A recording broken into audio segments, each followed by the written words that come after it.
Hi everyone, welcome back to my channel. If you're new here, hi, I'm Steph. I'm a UK mid-sized content creator. I'm a size 16, I'm 5'5", I'm 38, and I've got a little bit of a shopping problem. So today's video is me sharing some of my top buying tips and also top selling tips on Vinted. Coming from somebody who has sold over £5,000 worth of items, I'm going to share with you all the tips and tricks that I've learned along the way so that you can not only buy smarter, but sell quicker using Vinted. Okay, starting with selling, and tip number one is you've got to get your pictures right. If your pictures are not great, then nobody's going to click on the listing to be able to see a little bit more details about the item.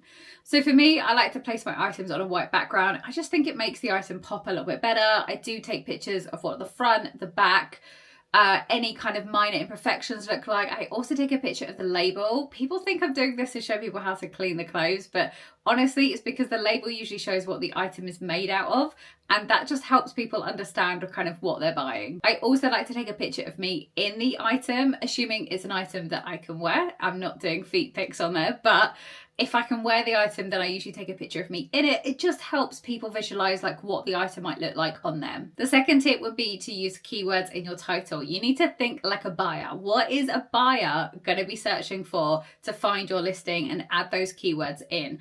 I like to include the brand name. I like to include the size of the item. I also like to include some other keywords, for example, the color or the style.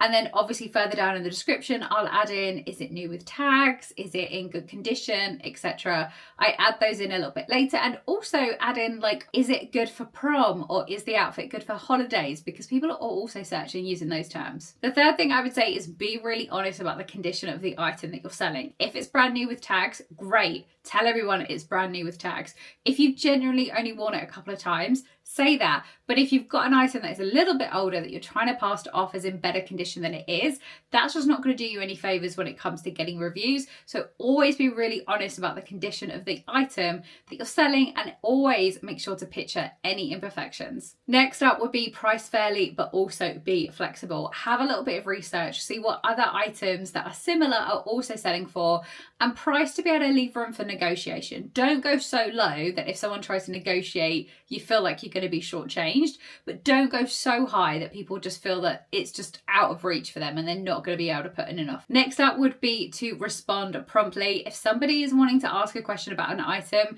getting back to them as quickly as you can usually help secure the deal. Another thing I would say is that if somebody has already favorited your item, you can always send them an offer. You can always drop the price by 5% or 10% to tempt them to see if they're willing to purchase your item, especially if you're looking for a quick sale. And then the final thing is to post promptly. I find this helps massively when it comes to the reviews. And also, as a buyer myself, I want the item pretty quickly. I don't really want to have to be waiting like a week or longer for the item to get to me. Another thing I would add is to make sure that you are communicating with your buyer as to when you will be posting it. Obviously, the quicker you can post, the better, but if you are going to take a couple of days, just let them know. Okay, moving on to the selling tips. And the first thing I would say is you need to be very specific with what it is that you're wanting to buy. Understand what is that keyword, what is that brand, what is it that you're looking for? Because what I would love to see Vinted do is bring in a search by image function. It's not there yet, so you need to make your keyword and your search as descriptive as possible. So for me, I tend to always search by the brand that I'm looking for and the size. My next tip is to follow sellers that you like. So I, for example, follow quite a few people that I really like the clothing that they put up. I've bought from them quite a few times. They either always have clothing that is in my size, it's very similar to my style. They might have already worn it themselves, so I've seen them in it and I think I really want to buy that when it goes on Vinted. So if you find sellers that are already selling stuff that you like, follow them, because every time they upload a new item, you will be updated and notified, which means you could be one of the first people to be able to shop exactly what it is that you want. My next tip would be don't be afraid to make an offer. The same way buyers will make an offer on the items that you're selling, don't be afraid to make an offer onto the items that you're looking at buying as well. The only thing I would say is that don't be too aggressive or too cheeky with that first offer. I always offer what I think is reasonable, and then we can kind of get into a little bit of a negotiation. But even if you get like 10% off, it's still cheaper than what they were originally going to sell it for.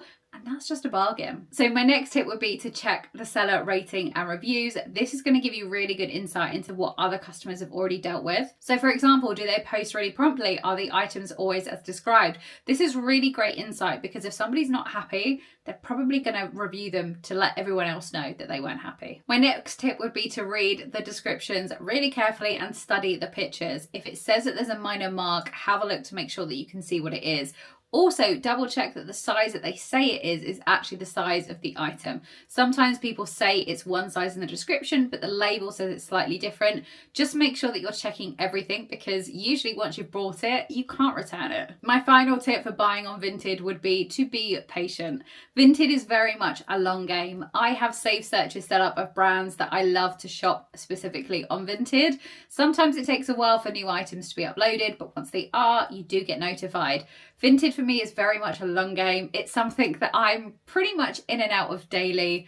And just, yeah, you need to be quite patient if you're wanting something very specific on Vinted. So this part of the video, I wanted to share with you some of my best finds on Vinted.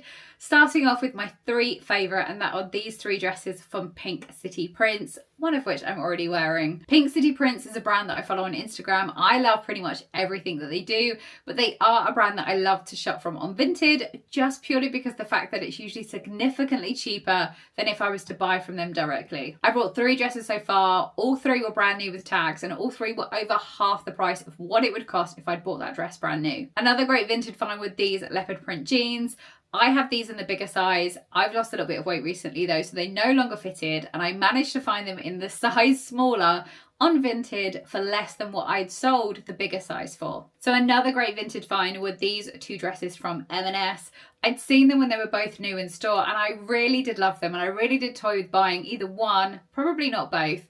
However, couldn't really justify it at the time. I've since found both of them on Vinted. They were both more than half price, and I just love finding little bargains like that on Vinted. I've obviously had some fails as well. I picked up this top in M&S. However, as you can see, it's just a little bit too tight.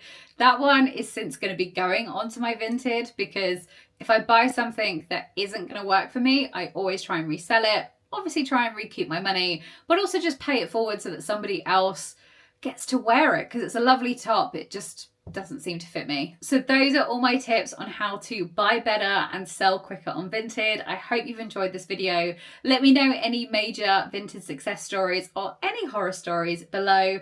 Don't forget to hit like, subscribe, and all the good stuff, and I'll see you soon.